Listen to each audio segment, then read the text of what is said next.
दोस्तों आज की वीडियो आप लोगों के लिए बहुत ज़्यादा हेल्पफुल है। अगर आप लोग सीखना चाहते हैं तो इस वीडियो को ज़रूर देखिएगा। अगर आप बिगिनर्स हैं तो आपको हमारी सभी वीडियोस देखनी चाहिए क्योंकि हम जो भी चीज़ें बताते हैं बड़ी डिटेल से बताते हैं। कोशिश करते हैं कि आप लोग जो भी चीज़ें सीखना चाह रहे हैं वीडियो से कंप्लीट ही सीख कर जाएँ। आज मेरे पास इन्वर्टर का एक पीसीबी है, सुकाम इन्वर्टर का पीसीबी है। अच्छा ये किसी कस्टमर का नहीं है, ये मैं कबाड़ से लेके आया हूँ। देखिए कबाड़ में बहुत सारी ऐसी चीज़ें होती हैं जो आपके बहुत काम आ सकती हैं। वैसे अगर नॉर्मली अगर सही वाली अगर पीसीबी भी सेकंड हैंड में लेने जाएँगे तो आपको 600-700 मिलेगी और भाई नई तो 1600-1700 की आती है। अब देखिए लोग कबाड़ में इसलिए फेंकते हैं क्योंकि काफ़ी लोग है ना रिपेयर नहीं करवाते हैं। खराब हो गया लोगों को लगता है कि यार रिपेयर एक बार जो चीज़ खुल गई तो बार-बार रिपेयर होनी है। तो इसलिए लोग क्या करते हैं खराब हो गया तो फेंक देते हैं, दूसरा ले लेते हैं। तो असल में ये जो सर्किट है पूरा खराब नहीं होता। कोई एक छोटा कंपोनेंट कोई कुछ ना कुछ एक छोटे-मोटे फ़ॉल्ट होते हैं, तो आप इसे घर पे लाके ईज़िली ठीक कर सकते हैं और अपना इसको सीखने को भी मिलेगा साथ में आपको है ना, ये बेच भी देंगे तो आपको 500-600 रुपए आपके कहीं नहीं गए, बाकी आप कितने में बेचो वो आपकी मर्ज़ी है। तो मैं भी इसको खरीद के लाया, तो मैंने इसमें चेक किया तो इसमें जो एक तरफ इसमें जो 2 चैनल हैं, तो एक चैनल पे हमें गेट में वोल्टेज नहीं मिल रही। अब इसमें हमको क्या-क्या चेक करना चाहिए, इस तरीके के जो फ़ॉल्ट आते हैं उनको हम कैसे ठीक कर सकते हैं, तो इस वीडियो में आपको मैं बताने वाला हूँ। तो चलिए स्टार्ट करते हैं। अगर आपको मेरी वीडियोज़ पसंद आती हैं, तो मुझे कमेंट करके बता सकते हैं, आपको मेरे बताने का तरीका, सिखाने का तरीका कैसा लगता है, मुझे बता सकते हैं। और इन्वर्टर पे बहुत सारी वीडियोस पहले बनी हुई है, उनको देखिएगा और आप मुझे कहाँ से देख रहे हैं, प्लीज़ अपनी लोकेशन के बारे में थोड़ा-सा कमेंट में बता देना कि हम इस जगह से आपको देखते हैं। काफ़ी खुशी होती है, बहुत दूर-दूर से मुझे लोग देखते हैं और हमको बहुत ज़्यादा सपोर्ट करते हैं। अच्छा यहाँ पर थोड़ा-सा मैं बताना चाहूँगा, अगर वीडियो लंबी हो जाए तो माफ़ कीजिएगा लेकिन कोई चीज़ें हैं थोड़ा-सा डिटेल से बताना भी ज़रूरी होती हैं। तो यहाँ पर इसमें 4 मॉसफेट इधर लगे हुए हैं, एक 4 इधर लगे हुए हैं, लेकिन दोनों चैनल पे 4-4 मॉसफेट लगे हुए हैं। और ये आपका बैटरी का नेगेटिव है और ये बैटरी का पॉजिटिव है। तो यहाँ से हमें पॉजिटिव देना है और जिसके फ्यूज़ हैं हालाँकि अलग-अलग फ़ॉल्ट पे अलग-अलग बात बात करेंगे, फ्यूज़ तो सही है, जो प्रॉब्लम है वो गेट पे पल्स ना बनने का है। तो जैसे मैंने आपको एक बारी एक वीडियो में बताया था, अगर आप बिगिनर्स हैं तो आपको उन वीडियोज़ को भी देखना चाहिए कि मॉसफेट की वर्किंग कैसे होती है। मॉसफेट में 3 पिन्स होती हैं, जिनमें फर्स्ट पिन हमारी गेट की होती है। मॉसफेट एक ट्रांजिस्टर ही होता है, ट्रांजिस्टर का एक रूप है। आईजीबीटी, मॉसफेट और ये जो ट्रांजिस्टर्स होते हैं वो अलग-अलग श्रेणी में आते हैं। ये फील्ड इफेक्ट ट्रांजिस्टर है और एक जो इंडक्शन में लगता है वो आईजीबीटी वो इंसुलेटेड गेट ट्रांजिस्टर है और जो नॉर्मल ये ट्रांजिस्टर होते हैं ना, ये बीजेटी ट्रांजिस्टर्स हैं जिनको एनपीएन या पीएनपी कहा जाता है। तो जितने भी मॉसफेट हमारे लगे हुए हैं, वो हमारे एन चैनल के लगे होते हैं इन्वर्टर के अंदर। तो मॉसफेट भी 2 चैनल के होते हैं, एन चैनल और पी चैनल। जैसे ट्रांजिस्टर 2 होते हैं ना एनपीएन, पीएनपी, वैसे ही मॉसफेट भी एन चैनल, पी चैनल होते हैं। इन्वर्टर्स के अंदर एन चैनल के मॉसफेट का इस्तेमाल किया जाता है। तो मॉसफेट की जो फर्स्ट मॉसफेट एक अ, ऐसा जो कंपोनेंट है जो एम्प्लीफाई करता है सिग्नल को, जो फ्रीक्वेंसी जनरेट करने का काम करता है। मॉसफेट को वर्क कराने के लिए इनमें जो है फर्स्ट पिन का सबसे बड़ा रोल रहता है, जिनको हम गेट की पिन कहते हैं। इसमें से वोल्टेज इनपुट होगी, ये कुछ पल्स इसमें जाएगी, कुछ एक फ्रीक्वेंसी जो आईसी बना के देगी, इसके अंदर जाएगी, तो ये उस सिग्नल को एम्प्लीफाई करके ट्रांसफार्मर को देगा, जो आउटपुट में डीसी को एसी बना के आउटपुट करवाएगा। तो ऐसी वर्किंग इसकी रहती है। तो ये मॉसफेट की फर्स्ट पिन हमारी गेट की रहती है। इसमें कुछ वोल्टेज हमारी, कुछ पल्स हमारी जाती है, तो तब जाके ये चालू होता है। तो इसमें क्या है ना कि एक तरफ के चैनल पे वर्किंग हो रही है, एक चैनल पे वोल्टेज नहीं आ रही है। तो चलिए मैं आपको सारी चीज़ें समझा देता हूँ कि हमारे जो मॉसफेट हैं, अगर उनमें पल्स नहीं बनती है तो हमें क्या करना चाहिए। अच्छा इस पीसीबी को ऑन टेबल टेस्ट करने के लिए, ऑन टेबल ऑन करने के लिए बैटरी नेगेटिव, बैटरी पॉजिटिव इधर पे देना है। अच्छा यहाँ पर ऑन ऑफ का स्विच तो नहीं है, तो यहाँ पर ये जो कनेक्टर है फर्स्ट और लास्ट पिन को आप शॉर्ट कर लेना। तो ये आपके स्विच का काम करेगा। फर्स्ट और लास्ट पिन आपके स्विच का काम करेगा। तो फर्स्ट और लास्ट पिन पे मैंने एक वायर को जंपर कर लिया है ताकि यहाँ पर ये स्विच का काम करे। चलिए ये काम अपना हो गया है और मैं यहाँ पर ये माइनस इधर पे दे देता हूँ और प्लस इधर पे जहाँ पे मैंने आपको बोला था वहां पर देता हूँ। अब मैं इसको ऑन करूंगा, ये देखिए रिले का एक कट से साउंड आ गया, ये हमारा पीसीबी ऑन हो चुका है। अभी यहाँ पर हम चेक करेंगे वोल्टेज को। मल्टीमीटर को रख लेता हूँ मैं डीसी पे, और जैसे कि आपको मैंने बोला था कि इसमें 2 चैनल है, एक सभी को पता होता है 2 चैनल होते हैं। तो मल्टीमीटर की एक प्रूफ को हमने ग्राउंड या नेगेटिव पे इस तरीके से रख लेना है, इस तरीके से। चलिए ऐसे हम रख लेते हैं। अब यहाँ पर ध्यान दीजिएगा सारी चीजें। इसमें किस चैनल पे पल्स नहीं बन रही, पहले वो चेक कर लेते हैं। इस तरफ, हाँ इस तरफ पे देखिए वोल्टेज आ रही है। सभी मॉसफेट की पहले नंबर पे पिन पे आपको चेक करना है। तो देखिए इसमें देखिए वोल्टेज आ रही है, इसमें आ रही है, इसमें भी आ रही है, इसमें भी आ रही है, सारी मॉसफेट इधर वर्किंग में है। हम दूसरे चैनल पे अपन देखते हैं, तो इसमें देखिए नहीं, कोई भी इसमें वर्किंग नहीं है, देखो। तो मतलब किसी भी पिन पे हमें वोल्टेज नहीं मिल रही है। मतलब असल में मल्टीमीटर से चेक करोगे तो वोल्टेज, और डीएसओ से चेक करोगे तो ये पल्स आपको दिखाई दे। डीएसओ से चेक करवा के दिखा देता हूँ। डीएसओ में वो ग्राउंड कर लिया अपन ने, और यहाँ पर ये डीएसओ की जो आप स्क्रीन पे अगर देखें, और जैसे मैं इसको चेक करता हूँ, देखिए इधर पे गेट पर हम चेक करेंगे तो वहाँ पर देखिए एक सिग्नल बन रहा है। तो हम मल्टीमीटर से चेक करते हो तो वोल्टेज दिखाई देती है, असल में ये वोल्टेज के रूप में एक पल्स होती है जो गेट को, है ना, यहाँ पर देखिए गेट पे जारी होती है, तब जाके मॉसफेट काम करता है। उधर पे चेक कर तो उधर पे गेट पे हमें कुछ भी यहाँ पर पल्स नहीं मिल रही है। अब यहाँ पर गेट पे पल्स ना मिलने का क्या कारण है, गेट पे ऐसा हमें क्या चेक करना चाहिए? तो देखिए सबसे पहले तो यहाँ पर आ, हमारा सबसे पहला काम होता है, हमें सभी मॉसफेट को अपन इधर चेक करेंगे, कोई मॉसफेट खराब तो नहीं है, या मॉसफेट में जिस रेजिस्टेंस के थ्रू जो पल्स मिलनी चाहिए वो आ रही कि नहीं, वो हमें प्रॉपर्ली यहाँ पर चेक करनी है। तो देखिए इन सभी मॉसफेट को हम पहले चेक कर लेते हैं। इसको मैं ऑफ कर लेता हूं। चलिए, सबसे पहली जो हमारा काम होता है मॉसफेट को चेक करने का रहता है। देखिए मॉसफेट को चेक करने के लिए आप गेट, ड्रेन, सोर्स तीनों पिनों को आपस में चेक करना है। कहां पर? डायोड मोड पे। ये डायोड मोड है और इस तरफ पे अब काम नहीं हो रहा है, तो पहले हम इसको देखिए ट्वीजर के थ्रू, अगर जो इसमें हल्का सा भी नहीं है तो मल्टीमीटर खराब हो जाएगा इससे, ठीक है। तो चलिए अब चेक करते हैं।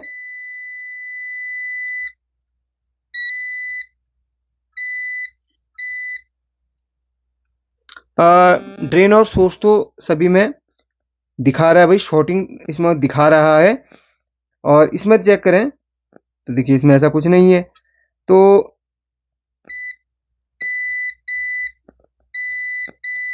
इस वाले में गेट भी शॉर्ट है, ड्रेन भी, गेट, ड्रेन, सोर्स तीनों आपस में शॉर्टिंग दिखा रहे हैं।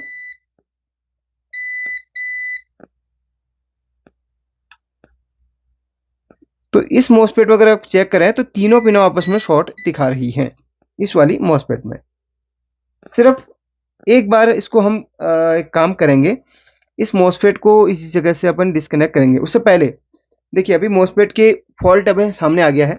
अगर आपके केस में अगर मॉसफेट शॉर्ट ना हो, ठीक है, अभी निकाल के चेक करेंगे कौन सी शॉर्ट है, कहीं सारी तो शॉर्ट नहीं है, अभी चेक करेंगे। और फिजिकली अगर देखें तो दिखाई भी कोई भी नहीं दे रही खराब। अगर आपके केस में कोई भी मॉसफेट शॉर्ट नहीं होती है तो आपको क्या करना है वो जरा मैं समझा देता हूं, ठीक है। इसको हमने डीसी पे रख लिया है और वहां पर हम इसको वोल्टेज देके इसको ऑन करते हैं। ऑन हो गया है। अब यहां पर जैसे मैंने अभी आपको बोला कि आपको गेट पे वोल्टेज चेक करनी है, डीएसओ नहीं है तो वोल्टेज चेक करें। डीएसओ से पल्स वगैरह चेक करी जाती है। तो इसमें देखिए, इसमें वोल्टेज आ रही है ना, तो इस तरफ में नहीं आ रही है। तो यहां पर क्या होता है ना, इसमें एक माइक्रो कंट्रोलर आईसी लगी हुई है, इसको बोलते हैं micro controller IC. PIC 16F72 number की रहती है। तो इसकी मेन प्रोसेसर आईसी जिसे एमसीयू भी कहते हैं, उसमें 2 पिन है, अलग अलग चैनल के लिए एक पल्स बनाती है, यानी कि गेट पल्स बनाती है, ताकि इसकी गेट को अब एक ड्राइव वोल्टेज जिसे आप कहते हैं, ठीक है, गेट को ड्राइव करने के लिए एक वोल्टेज बनाते हैं। तो गेट पे एक ड्राइव वोल्टेज आएगी तब जाके मॉसफेट ऑन होएगा। तो इस आईसी में 27 और 28 नंबर की जो पिन होती है वो ड्राइव वोल्टेज बनाती है। इसको मैं पलट दूं तो अगर आप देखें तो यहाँ पर देखो एक यू कट का निशान है ना, इसके जस्ट नीचे हमारी ये फर्स्ट नंबर की पिन होती है, इसके जस्ट सामने ऊपर ये हमारी 28 होती है, 27 होती है। तो 27 और 28 नंबर की पिन पे हमें एक वोल्टेज चेक करनी है। देखिए इसको मैं फिर से मल्टीमीटर को ग्राउंड कर लेता हूँ और रेड कलर की जो प्रोब है इसको हम 27 नंबर पे लगाएंगे और 28 पे लगाएंगे। अगर आप देखें तो दोनों में सेम वोल्टेज आ रही है, 1.8 1.9 समथिंग ये वोल्टेज आ रही है। तो ये जो आईसी है अपना काम प्रॉपर कर रही है। अगर ये आईसी यहाँ पर 27 और 28 नंबर की पिन पे, इस वाले इन्वर्टर के अंदर 27 और 28 नंबर की पिन पे अगर एक गेट पल्स नहीं बनाती है या कुछ वोल्टेज आपको शो नहीं करती है, तो आपकी आईसी ही खराब है। अगर आईसी ये वोल्टेज दिखा रही है, ये दोनों चैनल के लिए, ये आपकी 27 वाली इस चैनल के लिए है, 28 वाली उस चैनल के लिए है। तो 27 वाली तो चैनल वर्क है, बिल्कुल ओके है, काम सही से कर रहा है। और दूसरे चैनल के लिए जो पल्स बन रही है वो भी प्रॉपर्ली यहाँ पर काम कर रहा है, आईसी बिल्कुल परफेक्टली काम कर रही है। इसके बाद ये जो है, ये जो ट्रैक है वो आपके इस वाले ट्रांजिस्टर Q13 और Q11 पे जा रहा है, तो उस पर भी आपको चेक करना है। अच्छा एक चीज़ मैं बताऊंगा, आईसी पे आपको वोल्टेज जब चेक करेंगे तो 1.8 या 1.9 समथिंग मिलेगी, लेकिन जो ट्रांजिस्टर पे अगर आप चेक करेंगे तो यहाँ पर वो एम्पलीफाई होके इधर पे इस ट्रांजिस्टर पे वो एम्पलीफाई होके 4.23 समथिंग मिलेगा। अगर आप दूसरे चैनल पे देखें, इससे ऊपर नीचे भी हो सकता है, ठीक है, वोल्टेज किसी में ऊपर नीचे हो सकता है, फिक्स नहीं है, थोड़ा सा एक आधे कुछ पॉइंट का अंतर रहता ही है। अगर आप वैसे ही इस चैनल के लिए जो ट्रांजिस्टर एम्पलीफाई कर रहे हैं Q5 और Q2 उस पर देखें तो देखिए इधर पे वोल्टेज हमें एम्पलीफाई होकर नहीं मिल रही है। इसका रीजन ये है कि आगे शॉर्टिंग है। अगर शॉर्टिंग नहीं भी मिलती मॉसफेट में तो आपको क्या करना है कि ट्रांजिस्टर्स को चेंज करके देख लेना। काफ़ी बार ट्रांजिस्टर हमारे ख़राब हो जाते हैं, तो ये एम्पलीफाई ना करने की वजह से पल्स नहीं बनाते हैं। अच्छा इस वाले चैनल पे देखो, यहाँ पे थोड़ा सा ध्यान से देखो और समझो, अगर आप समझोगे तो आपको काफ़ी कुछ समझ में आएगा। तो ये देखिए माइक्रो कंट्रोलर की जो 27 नंबर की पिन है वो आपकी यहाँ पर इस रेजिस्टेंस पे जाती है और रेजिस्टेंस से फिर वो उस ट्रांजिस्टर तक पहुंच रही है। यहाँ पर देखें तो इसमें भी रेजिस्टेंस लगी हुई है, तो पहले आपने यहीं से चालू करना है चेक करके, तो यहाँ पर चेक करना, उसके बाद टॉप में चेक करना है। वोल्टेज नहीं बन रही है तो आपने पहले ये रेजिस्टेंस की वैल्यू चेक कर लेनी है, इस तरफ में इस तरफ के चैनल की रेजिस्टेंस की वैल्यू चेक कर लेनी है, बस आगे बढ़ना है। फिर यहाँ पर देखिए थोड़ा सा मैं इसको जूम डाउन कर लेता हूँ। फिर क्या होता है कि ये जो ट्रांजिस्टर का यहाँ पर ये कलेक्टर पॉइंट है, यहाँ से ये देखिए यहाँ पर फिर एक रेजिस्टेंस दी गई है, ये आपकी 300 ओम्स की है। तो दो पैरेलल पे यहाँ पर 300 ओम्स की लगी हुई है, 3000 इसकी वैल्यू यहाँ पर लिखी हुई है। तो यहाँ पर ये ट्रांजिस्टर सॉरी ये रेजिस्टेंस के बाद फिर ये सभी की गेट के लिए बढ़ जाती है। तो काफ़ी बार क्या होता है ना, इस चैनल के लिए कभी कभी ये ट्रांजिस्टर खराब हो जाते हैं, कभी इसके पास में रेजिस्टेंस खराब हो जाती है, या फिर यहाँ पर रेजिस्टेंस खराब हो जाती है, इसकी वजह से भी ऐसा होता है। बट इसमें इस केस में ऐसा नहीं है। तो हमने चेक किया 1.8 यहाँ पर बनी, इस चैनल का दिखा देता हूँ, इस चैनल का तो ओके है, फिर भी चेक करवा देता हूँ। फिर हमने ट्रांजिस्टर के हमने कलेक्टर पॉइंट पे चेक किया, बिल्कुल सही है। यहाँ पर चेक किया, बिल्कुल सही है। यहाँ पे चेक किया, सही है। और सभी में हमने गेट पे चेक किया, बिल्कुल सही है। लेकिन इसमें दूसरे चैनल में ऐसा कुछ नहीं है रहा, ऐसी तो प्रॉपर वर्क कर रही है, लेकिन ये ट्रांजिस्टर यहाँ पर इसको एम्पलीफाई नहीं कर रहा। तो ट्रांजिस्टर की तो दिक्कत नहीं है, क्योंकि हमें मॉसफेट की शॉर्टिंग सामने मिल गई है। तो हमें सीरियल वाइज चेक करना है, अगर मॉसफेट की शॉर्टिंग नहीं मिलती है तो उसके बाद यहाँ चेक करना है। तो अब जाके हमें यहाँ पर पहले शुरुआती तो हमें मॉसफेट ही चेक करना रहेगा, लेकिन नहीं अगर फॉल्ट इसका मिलता है तो फिर प्रॉब्लम हमें आईसी की या आगे जो जो हमने सीरियल ये बताया था वो उसकी माननी चाहिए। तो ये जो मॉसफेट है इसमें फुल शॉर्टिंग आ रही है, तो इसी मॉसफेट को पहले मैं ओपन करके देख लेता हूँ। जिसमें भी आपको डाउट लगता है, कभी कभी सारी मॉसफेट खराब रहती है, कभी एक ही खराब रहती है, जो भी इसमें रहेगा देखते हैं, जरा इसकी छानबीन करते हैं।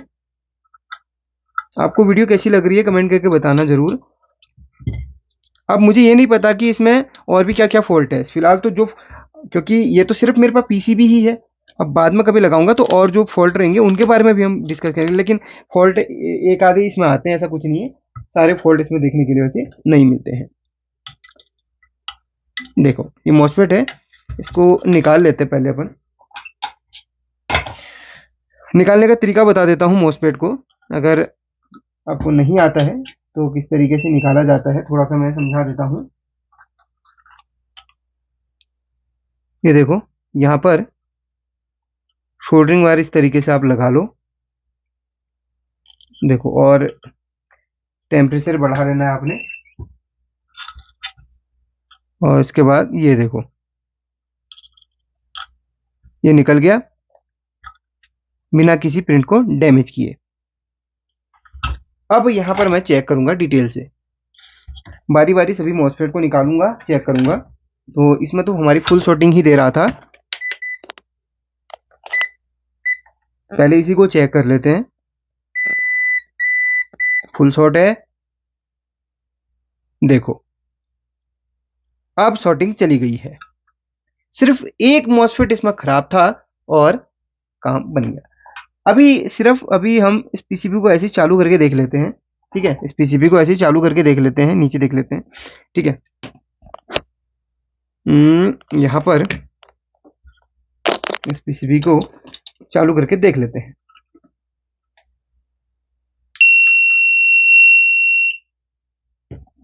रिले ऑन हो गई है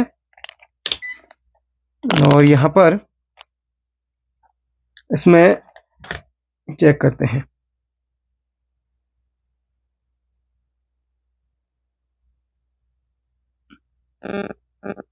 देखिए ट्रांजिस्टर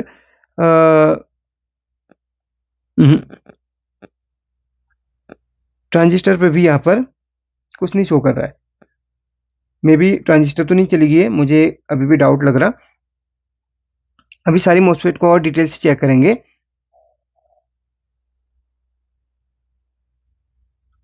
चलिए एक बार मैं फिर से डिटेल से चेक करता हूँ मॉसफेट को। ठीक है, डिटेल से इसको चेक कर लेता हूँ।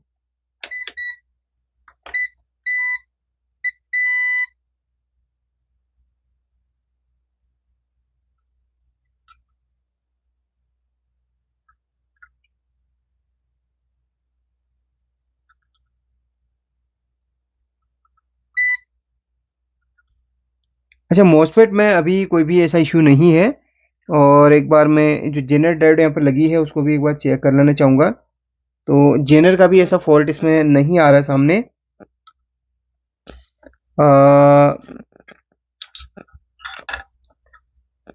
और यहाँ पर जो आईसी के 28 नंबर की पिन पे एक रेजिस्टेंस लगी हुई है, उसको चेक कर लेता हूँ। 2-3 रेजिस्टेंस जो भी यहाँ पर है उनको डाउट अपना क्लियर कर लेता हूँ। उसके बाद ये 2 ट्रांजिस्टर है, इनको मैं चेंज कर लूँगा।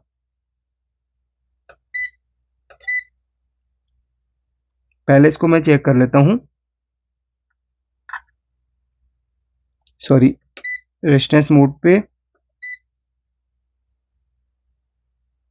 रेजिस्टेंस ठीक दिखा रहा है। यहाँ पर 300 ओम्स की है तो पैरेलल पे है, तो 150 दिखाएगा, 150 ओम्स। ठीक है, ये बिल्कुल सही है। तो यहाँ पर तो सब कुछ ओके ही दिखा रहा है। ये कितने का है, ये इसमें डाउट लग रहा है मेरे को। इसको देख लेता हूँ जरा सा। सिर्फ स्क्रैच हुआ है, इसमें ऐसा कोई फॉल्ट नहीं है। ठीक है, तो अब यहाँ पर मुझे करना क्या होगा भाई, ये जो ट्रांजिस्टर्स हैं जरा इनको देखना पड़ेगा। तो ट्रांजिस्टर्स पहले मैं एक बार डीएसओ से चेक कर लेता हूँ। डीएसओ से एक बार थोड़ा सा एक आइडिया लग जाएगा।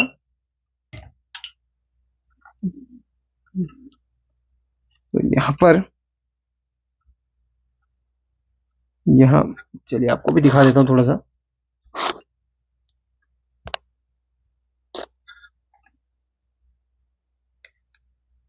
यहाँ पर ठीक है, यहाँ पर भी ठीक है इस चैनल के लिए, और यहाँ पर इधर पे भी ठीक है। इसके बाद ये ट्रांजिस्टर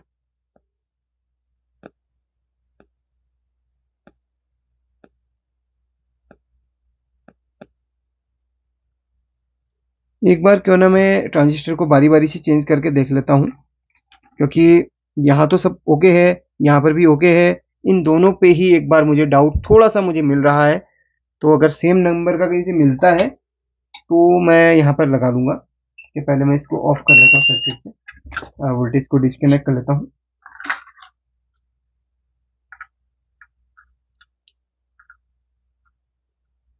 एसएमडी ट्रांजिस्टर को निकालना थोड़ा सा इजी होता है। तो देखते हैं इसकी वैल्यू का कोई मिलता है तो। दोस्तों यहाँ पर दोनों ट्रांजिस्टर को मैंने चेंज करना पड़ा, क्योंकि यहाँ पर एक ट्रांजिस्टर नहीं बल्कि दोनों ट्रांजिस्टर यहाँ पर खराब निकले। एसएमडी में उसकी वैल्यू 1F करके है, मेरे पास वो अभी अवेलेबल नहीं था। तो टेस्टिंग के लिए, सिर्फ एक टेस्टिंग पर्पस के लिए मैंने यहाँ पर बड़े वाले ट्रांजिस्टर को लगाया है जिसकी वैल्यू BC547 है। दोनों NPN ट्रांजिस्टर हैं। तो अब पहले मैं इसमें चेक करवा देता हूँ इसमें गेट बन रही कि नहीं, वो आपको दिखा देता हूँ। अभी एक मॉसफेट हमने इसमें नहीं लगाया हुआ है, तो आप देख सकते हैं सभी मॉसफेट की गेट पे 4.2 वोल्ट अब आने लगी। तो यानी कि सारे मॉसफेट अब वर्किंग में है। सिर्फ एक मॉसफेट खराब था और 2 ट्रांजिस्टर इसमें खराब निकली, तो ये सारे मॉसफेट ओके है। अगर हम DSOs चेक करें, जो इसमें कहीं फेक वोल्टेज तो नहीं आ रही, मतलब वोल्टेज तो आ रही, कहीं इसमें पल्स बन रही कि नहीं, वो हम इस तरीके से चेक करेंगे। तो देखिए बिल्कुल परफेक्टली अब काम कर रहा है। तो यहाँ पर हमें अब क्या करना है, अब यहाँ पर हमें असेंबली ट्रांजिस्टर लगाने, क्योंकि बड़े वाले तो भाई टूट जाएंगे क्योंकि ये बड़े हैं, सर्किट पे लग नहीं पाते सही तरीके से। तो इनको निकाल के मैं 1F या NPN ट्रांजिस्टर यहाँ पे लगाऊंगा। अच्छा, यहाँ पर BC547 भी काम चल जाएगा, लेकिन ये बड़े वाले होते टच करके कहीं खराब ना हो जाए इधर उधर और PCB में प्रॉब्लम क्रिएट कर सकते हैं। तो टेस्टिंग पर्पज के लिए आप लगा सकते हैं चेक करने के लिए। वैसे इसमें NPN दोनों ट्रांजिस्टर हमें लगाने पड़ेंगे। तो नंबर 1। नंबर 2, यहाँ पर मॉसफेट चेंज करनी है। मॉसफेट यहाँ पर मैंने अभी टेस्टिंग के लिए मॉसफेट इसमें लगाई थी 3205 फिलहाल, लेकिन जो इसमें लगी हुई उसी नंबर की लगानी है, P55NF06 नहीं P55, ठीक है, P55 इसमें लगानी है। दूसरी भी लगा सकते हैं, काम भी वही करेगी, लेकिन कोशिश करें कि सेम नंबर की लगाएंगे तो बेहतर होगा, क्योंकि मैं सेम एम्पियर होना चाहिए और सेम इसमें अगर मैचिंग रहेगा तो काम भी प्रॉपरली ये करेगा। ठीक है, दूसरी मॉसफेट भी काम करती है लेकिन सेम लगाए। तो भाई कभी कभी ऐसे फॉल्ट्स भी आ जाते हैं, लेकिन ये जो कबाड़ से हमने इकट्ठा किया, कलेक्ट किया, तो आप मान के चल सकते हैं कि हमने सिर्फ इसमें 20 रुपए के ट्रांजिस्टर यूज किए और एक मॉसफेट किया जिसकी कीमत 50-60 रुपया हो सकती है, 100 रुपए के अंदर में ही बन के तैयार हो गया। सिर्फ 100 रुपए के कंपोनेंट लगे, जो कि बाकी जो दिमाग लगा अपना, उसकी जो कीमत है वो हम कह नहीं सकते, क्योंकि दिमाग में जो चीज़ें अपने भरी हुई हैं वो चीज़ें अनमोल होती हैं। रिपेयरिंग करने वाला जानता है कि वो कितना उस चीज़ पे मेहनत कर रहा है या कितना उस चीज़ को दे रहा है। बाकी आप लोग समझ गए होंगे वीडियो पे। रिपेयरिंग काम आसान नहीं है, लेकिन उसको हम आसान बना सकते हैं। सिखाने का जो हमारा तरीका है या बताने का वो आसान है। ठीक है, सारी चीज़ें बता दी कैसे आपको यहीं से IC लेवल से ही आपने देखना है। अगर आपको मॉसफेट खराब, पहले मॉसफेट चेक करें, मॉसफेट खराब निकल रहा है तो उसको अलग करें। फिर भी आपका काम नहीं, मॉसफेट नहीं लगाओ कोई दिक्कत नहीं है, लेकिन मॉसफेट बिना लगाए भी चेक करो, क्योंकि अदर मॉसफेट में तो गेट वोल्टेज बननी चाहिए। तो नहीं बन रही है तो फिर आपने चेक करना है कि ये जिन ट्रांजिस्टर से उनको गेट पल्स मिल रही है, जिन ट्रांजिस्टर के थ्रू एम्पलीफिकेशन हो रहा है, क्या वो ट्रांजिस्टर वर्किंग में है नहीं, उनको देखो। ट्रांजिस्टर को चेक करना इजी नहीं होता क्योंकि वो शॉर्ट नहीं होते हैं, लेकिन उसको उतार के उसकी जगह पर दूसरी लगाओ। अब यहाँ पर अब देखिए असेंबली ट्रांजिस्टर में बेस कलेक्टर एमीटर अलग होता है और इनमें बेस कलेक्टर एमीटर अलग होता है, लेकिन पिन को मैच करके लगा लेना चेक करने के लिए। ठीक है, तो हमने पिन को मैच करके लगाया, उसी हिसाब से इसमें देखिए, इसमें फर्स्ट पिन हमारी कलेक्टर की थी जो यहाँ पर हमने कलेक्टर पे अटैच करी, सेकंड बेस थी जो बेस पे अटैच करी, थर्ड वाली एमीटर की तो एमीटर पे अटैच करी। इस तरीके से इसमें लगाया है, तब जाके ये काम बना। और इसको हटा दूंगा, बाद में वो कर लूंगा। कभी कभी आपका ये जेनर डायोड भी खराब हो जाता है मॉसफेट के शॉर्ट होने की, तो जेनर डायोड भी आप इसको रिप्लेस कर लेना। और ये रेजिस्टेंस जरूर चेक करना जब कभी मॉसफेट आपका शॉर्ट होता है, खराब होता है, तो प्रोटेक्ट करने के लिए लगा होता है। इस केस में ये सही है, इसने मॉसफेट ने इन दोनों की जान ले ली, तो हमने बचा दी इसकी जान। ठीक है, तो ठीक है, एक्सप्लेन करने में काफ़ी टाइम लग गया, माफ़ करना, बट सीखा होगा बहुत कुछ आप लोगों ने। वीडियो को लाइक करके शेयर कर लेना। Thank you.